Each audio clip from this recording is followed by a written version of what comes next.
ang ating binasa ngayon ay ang second message of Christmas. Ang sabi, ang Diyos ay mapapurihan at luwalhatiin sa kataas-taasan at sa lupa'y kapayapaan sa mga taong kinalulugdan niya. Purihin ang Panginoon. Sa makatwid, hindi pala lahat ng tao ay mayroong kapayapaan. Ang sabi ng banal na kasulatan, babasahin natin ulit, kapayapaan sa mga taong kinalulugdan niya.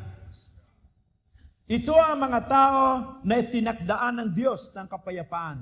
Sa makatwid, maganda pala na tayo kalugdan ng Panginoon. Ngayon, maaaring itanong natin, paano tayo magiging kalugod-lugod sa Panginoon? Maaaring isipin ng iba na kung siya'y maraming pera, maganda ang kanyang damit, malaki ang kanyang tahanan, siya'y mabait, mapagbigay, siya ay kalugod-lugod sa Panginoon. Maaaring sabihin naman ng iba na siya'y bantog at makapangyarihan o siya'y marunong. Paano kaya magiging kalugod-lugod sa Panginoon? Ngunit ano ang sabi ng Biblia? Paano ang isang tao magiging kalugod-lugod sa Panginoon? Babasahin natin sa Hebreo, Kapitulo 11 at talatang 6 ay ganito ang sinasabi.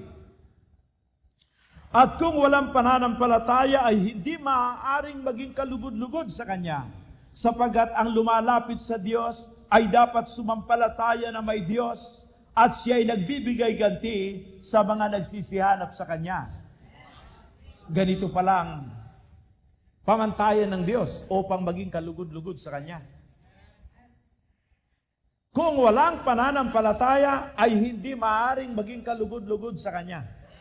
Sa makatuwid, ang kailangan ng isang tao, anuman ang kanyang kalagayan sa buhay, ay pananampalataya.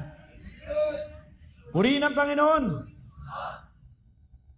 Kaya sa bawat tao na nagtataglay ng pananampalataya, ang taong yaon ay kalugod-lugod sa Diyos.